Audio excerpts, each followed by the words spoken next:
Hello and welcome everybody. This is your host, Learvok, and you're just in time for a new Let's Play. And yes, I'm talking over the intro here. I really don't feel like reading this whole story out. So yes, in case you're not able to read the title intro, we're going to be Let's Playing Yoshi's Island. And no, I'm not going to 100% the game. I do not hate myself that much. If you want to see someone who can actually play through the game 100%, look at Proton John. Speaking of which, that's actually kind of the reason I want to play this game right now. Just feel like I need to play something that was pretty close to my childhood, and Yoshi's Island is pretty much that. And while I've never 100%ed the game, I did have fun with it, and it is one of my favorite games of all time. And also is one of those games that kind of, I think, started the Mario timeline in a way. And by which I mean it implied there is an actual timeline, because, though, if you haven't been reading this is the story of how Mario met Yoshi. As a baby. Before he had any cognitive functions. Which means Yoshis must have a really long freaking lifespan. Because from what I can understand, this is the same Yoshi that's in Super Mario World, when Mario's a, mid-30s, excuse me, the canon age is mid-20s plumber. This is why I don't ask Nintendo to explain anything. They will always, they never cease to amaze the explanations. Like the whole thing with the Zelda timeline, how it's actually split into 3 crazy ass timelines that don't even make sense. Well, 2 of them do, thanks to time travel, but the other one doesn't make any sense because it's Nintendo messing with you guys, okay? The official Zelda timeline is BS, and they know it. And here we have the introduction of Kamek. Who I used to call Kamek, because I could not, for the life of me, believe they'd actually name something Kamek. Like, in a hammock. That was me as a kid. Also known as Magic Koopa number 1. Or number 1 Magic Koopa if you want to get into semantics.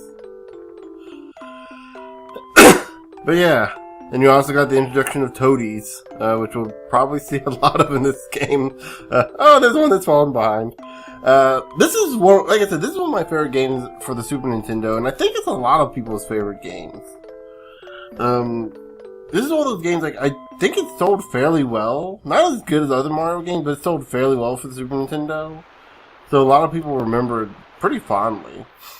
And there we have the Mode 7 graphics. Oh. See that island spin. But yeah. So yeah, I just want to get a good view of the island before we start, because once I hit the button, A, we're going to be brought to the menu and we can't really do anything. You see down there in the bottom, you see Yoshi. That'll change. That'll change based on where you are in the world, and it will reflect whatever file you're on. Which is why you see World 6 over here. I had to actually copy this over. Yeah, so let's go ahead and start the new file. Now I think I'll probably get into the story proper, because we're going to be stuck here for a while. For a hot minute here. Just look how cute this game looks. Oh my god, it looks so amazing. This paradise is Yoshi's Island, where all the Yoshis live. I imagine it sounds like the narrator from Pokemon. They're all in an uproar over the baby that fell from the sky. Our heroes make it to the next castle. Find out next time on Dragon Ball Z. And I know that's 2 different narrators, so I had to bring in... That'll be another one. The guy that does Dragon Ball Z narrator. That'd be hilarious if he narrated this. Wait, the baby seems to know where he wants to go. bond between the twins. I can't do it. I was gonna try, but I can't. Bond between the twins inform each of them where the other one is. The Yoshis decide to carry the baby on its destination with a relay system. Now begins a new adventure for all the Yoshis and baby Mario. So they decided to start a relay system, and that involves one Yoshi going ahead and the other Yoshis somehow managing to go even further ahead within the shorter amount of time. Those Yoshis using a shortcut, that's what this Yoshi needs to use. But anyway, here we are, getting to the introduction of the game. For those of you that's never played the game, this is a great way to introduce the new system. And I'm going to go ahead and kind of show you the bane of your existence for the next, however many hours it takes to beat the game. That is one of the most terrifying and annoying noises you will ever hear in a game. Is that little baby Mario crying, hey. Oh my gosh. I'm actually surprised I don't have it as a ringtone. I chose Navi from Ocarina of Time because I thought that would be the least annoying of the two. Not by much, mind you. Hover jumping, we hold B to hover jump. So yeah, right there. When you jump, you hold B down, so you jump, hold down. Or you can also just press and hold it, so just kind of tap, jump, and then hold it. Or you can just hold down and jump the entire time. Certain things I should have shown I can actually show it off here. If you hit enemies while you flutter jump, you can actually get a bigger boost. So, you notice you don't get much of a boost here. But, you get a much... Oh. One thing I didn't show, we can also press Y to use our tongue. And press down whenever we eat an enemy to turn them into an egg.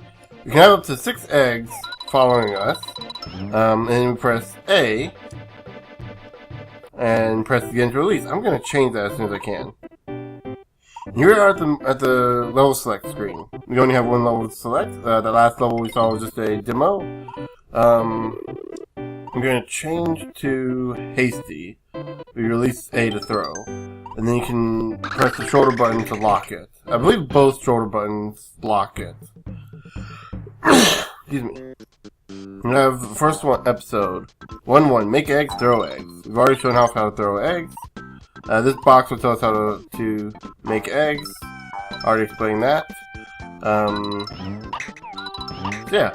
So now, because we changed it to Hasty, if we let go of the button, it launches it.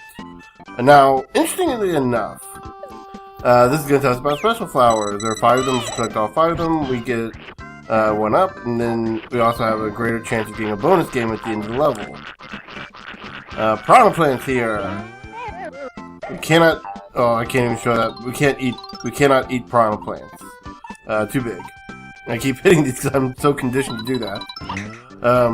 Now, unlike other Mario games where you have question mark blocks to hit, this game introduces the idea of the cloud. Cloud storage before, like, 10? So 95, I think? 92, 93? No, 94, I think. Don't hold me to that. I didn't pay attention to the copyright at the beginning of this.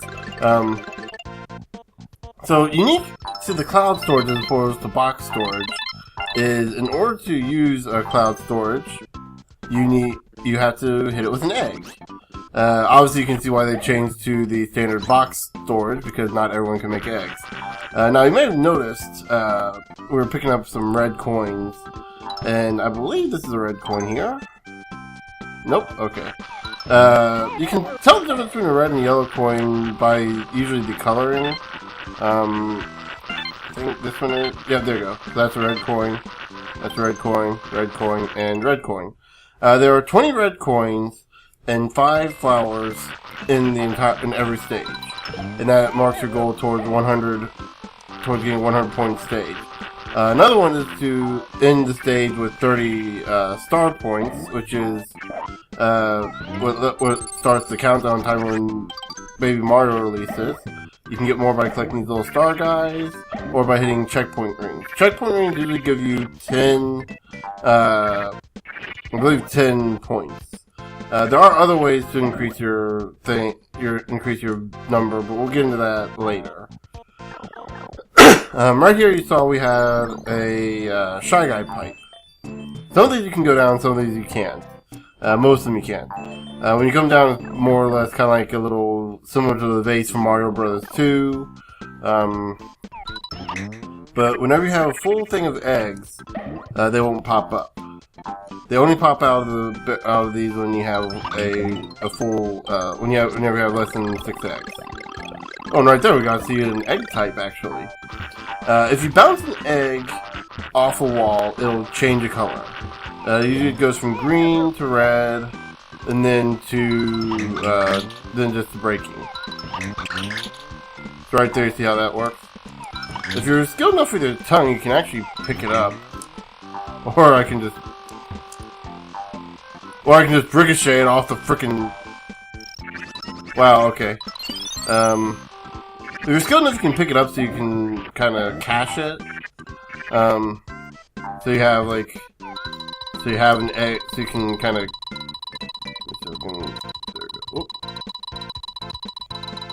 Oh, wrong button, okay. So there we go, okay. So you saw me bounce it, and now we have a red egg. Now, a red egg, as you may have noticed, will actually pop out a 2 little stars that you can collect. Yellow eggs just pop out coins. They're not very useful. They're regular coins, you can't get red coins out of them. There are certain eggs you can get red coins out of, but they're like in, I think, 2 or 3 levels. So, this does bring the question of, what happens when you don't want to use your red egg? You just push down and it cycles your eggs in order. We got all 5 of those, so that's good. So yeah.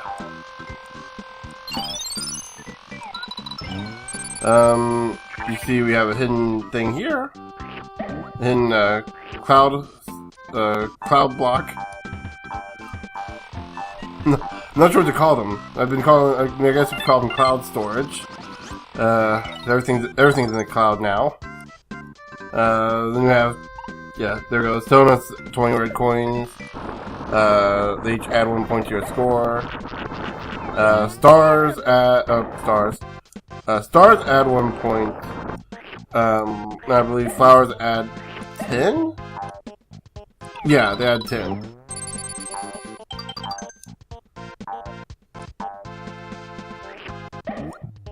Oh, you're kidding me. You're kidding me. Oh, we're missing a lot of red. Oh, we're missing a lot of... Well, like I said, I'm not going to do a 100% run on this, so... If you want to see what that's like, you can simulate it by putting your head into a blender and then going, oh god, oh god, oh god, for about 5 hours. Or you can go watch Proton John torture himself for, I think, what was it, 30 episodes? And yeah, we get to show a bonus challenge. At the end of the stage, if you get a flower on your ring, you get to play a game. Now, obviously, you can only get the flowers by finding the flowers in the courses. Now, each bonus game is randomized, but there are certain worlds that have certain ones. If you 100%, you can unlock the bonus level for that world. So here we have flip cards. You pick one of these, and Yoshi will pop it, and you get that item as long as you hit exit before you hit the camera. Now, I'm so far being very lucky here. And I failed. You get Kamek, you don't get anything, but if you can go until you hit exit. I believe there are 3 decoys. There are 3 toadies that don't get you anything. But the Kamek, but they don't negatively affect you. But the Kamek, you just don't get it all. Now right here we have thwomps. Not thwomps, chain chomps. They'll come in and they will basically create pitfalls. you can usually see the shadow, and then, yeah. Oh, wow, that guy didn't fall down right away. That's... Yeah, you can kind of see how this works. I swear that I did not remember them being that fast. There we go. Try to manipulate that to get the shy guy. Now these little buggers here are bane of every person's 100% run because there's always a red coin hidden underneath them. Hidden underneath some of them. This is the middle ring for this level. You may continue from here if you die. I'm going to continue it onward, but my bad. Ah! Ah! Baby, no! Stupid Shy Guys! You'd think the one thing you never get hit from... See, right here we have, sponge, clay, not really sure what to call it. You can call it dirt. As you notice, it has some interesting properties when you toss an egg at it. As in, the egg will sometimes go through, but as you noticed earlier, it didn't seem to bounce properly. And right here, this is gonna be a headache here. We have this little function here where we go through a cave system, and it just kind of seems to phase in and out as you enter. This can become a bit of a headache, primarily because of all the time, like how small some of these areas are. But yeah, it's interesting, and I kind of wish they'd come up with a more smoother system than stop you.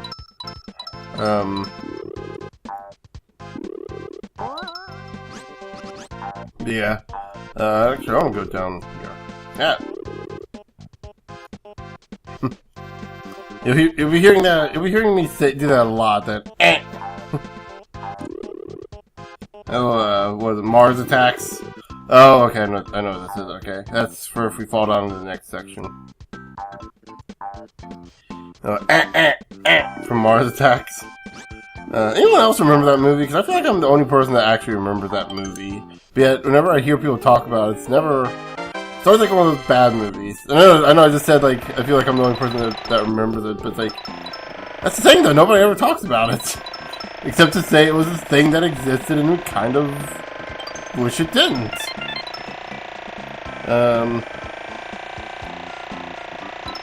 One thing I will say, I'm not going to be, I'm fairly certain I'm not going to be 100%ing this, but I will try.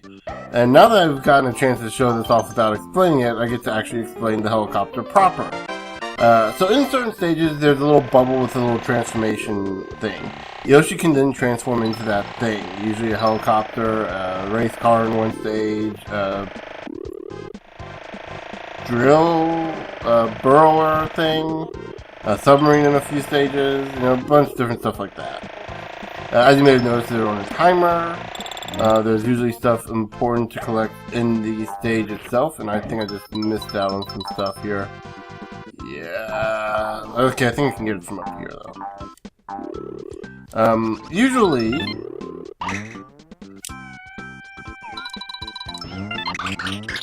Yeah, well, I can... Oh, did I actually do that? I think I did. Wow. I actually managed to get it blind. Can I... Oh, no. Okay, I think that was another red coin. Oh, well. Usually if you fail in these stages, there is a way to get back. Like, right here, I could just be an idiot and fall, so I have to do it anyway. So now at least I get to get that next red coin that I missed. Like I said, I'm not going for 100%. I'm just trying to just enjoy the game, have fun. I'm saying this knowing damn well there's one boss, actually a mini boss, if you can believe it, that I'm going to absolutely loathe having to do. Just because oddly enough, it's... Actually, who am I kidding? It's probably the one that you are thinking of. One thing I want to mention, as a vehicle, you are technically indestructible.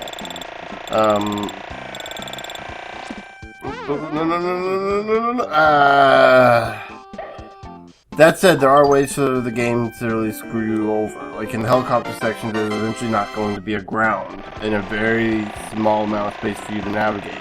Which means if you get hit by an enemy, you are going to fall to the bottomless depths below and die. Same with the submarine. There are areas in the sub where you're down below. You get hit, you're going to be dropping high. Oh, these guys! Take care of those guys as soon as you can. Shy guys carrying items will always run away, and this is why you want to avoid piranha plants. And God, I got all 20 of those. Yes, got 30. Okay, so we're going. Oh, we're 100%ing this. So one thing I want to mention, this is the first game that we see in Amazing Daisies, and you know, from John, we're gonna take an egg, we're gonna leave an egg, take an egg and leave an egg. Okay, this is you're not gonna believe me when I say this. It's rare to get this many bonus stages. Just period. This is the second one in just as many stages. That is rare. And you got flip cards again. Okay, let's see if we can actually get lucky again. So okay, so we got a toady, got another toady, got 10, and we got Kamek. I should learn my lesson. After about 3, I should probably leave, even if it's just 3 toadies. But I'm a lot like John, Proton John in that sense. I don't learn my lessons well. So do one more stage here, and I think we'll call it an episode. No, I wouldn't be able to do anything even if I did. So we have the Cave of Chomp Rock. So Chomp Rock is something that I haven't explained yet, but we've already seen beforehand. You may have noticed this here is a Chomp Rock. You can push it, we can push it, we can roll it, it rolls into enemies, kills them dead. Oh, and we got ground pound. I forgot to mention how to do ground pound. Just jump and press down. This is the first game, too, that introduced ground pound. Many people contribute that to Mario 64, but no, it actually is this game. So yeah, we have a crate here, and we can move the crates, or we can ground pound them and break them. And we got some starmen. Usually stars pop out of it. Oh, of course. In a way, Chomp Rock is not only your best friend, but it's also your worst enemy.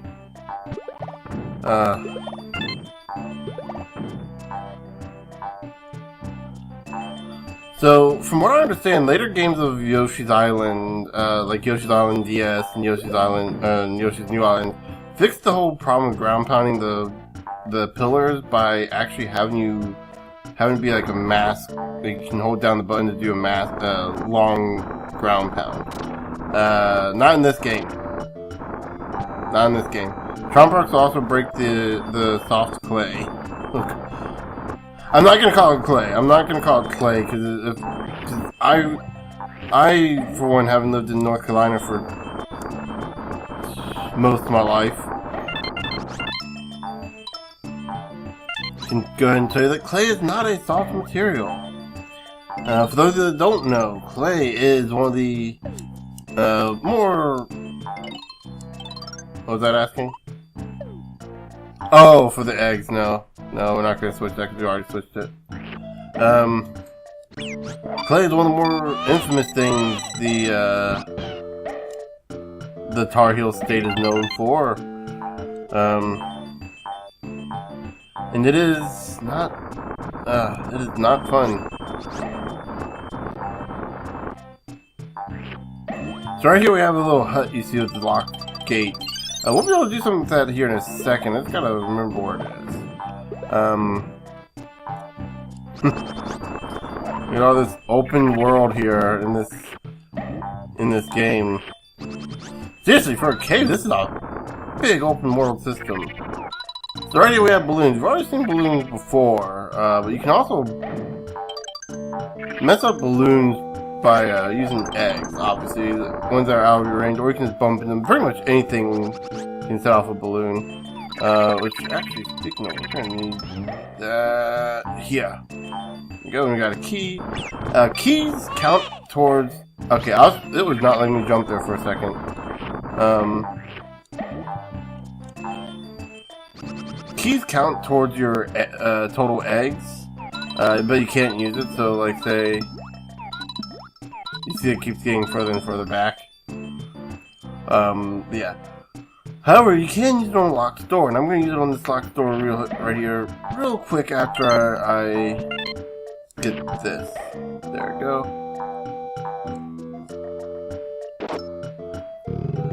Gotta say, this is one of my favorite themes. This is the underground theme.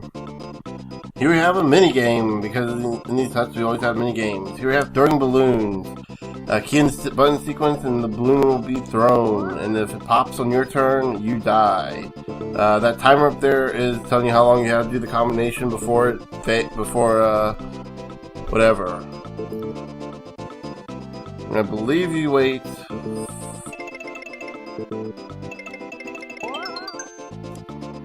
There we go, and I think it'll pop on him.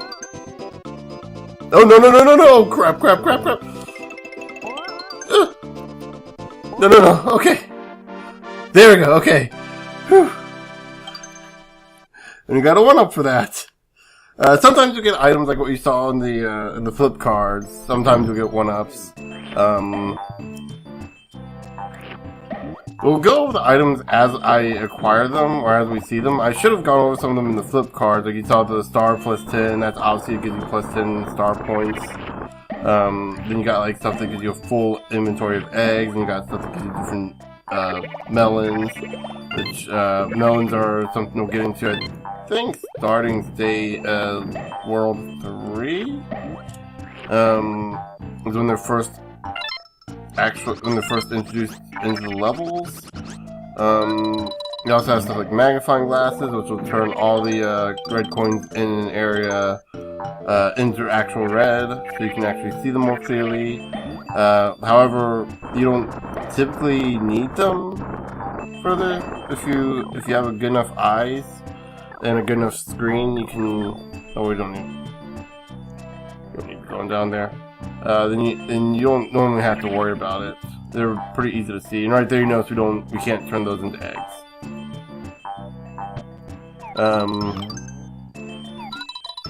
So yeah.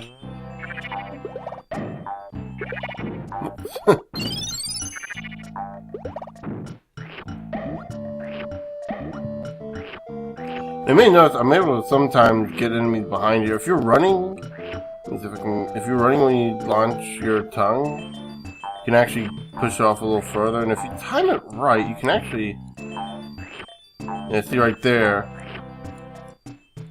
I can actually get across. It's a pretty big timing. Here we have a switch which will open up this passageway. You can go down this hidden pipe into a secret bonus room. I think this is all just regular coins, so if you're going 100%, you don't need to do this. And right here we get to see some more of that fancy Super Nintendo graphics here with this little object. This is something that always stuck out as me whenever you see these kind of objects like this. They're just bizarre. It doesn't look like it's part of the world, does it? When we come out one end of the... if we went out the other end, we'd come out the other side.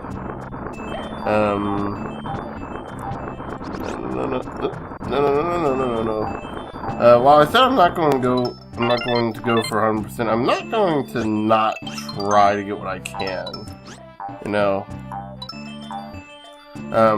At one point I could 100% the first world. Which leads to... Whenever you 100% a world, you get a bonus level, and you get that world's game to play on your very own.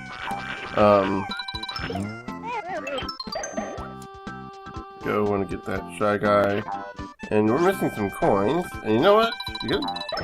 Can you go for 3? Can you go for 3? Can you go for 3? Yes, we can! Holy crap!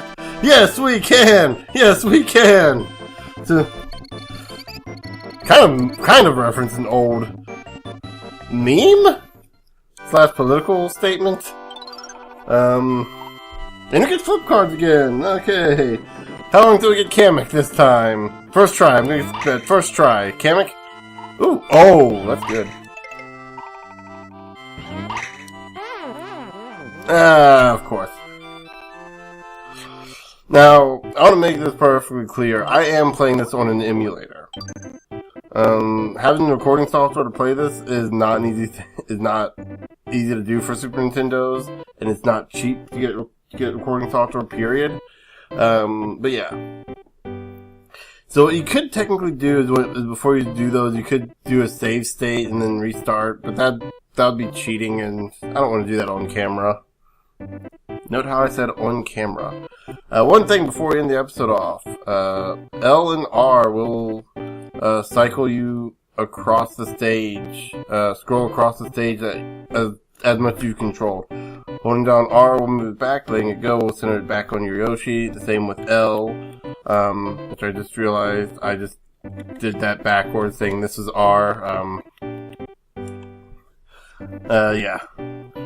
But anyway, so in the next episode, we'll be going after our first dungeon, our first castle, actually. Until then, I'll see you guys later.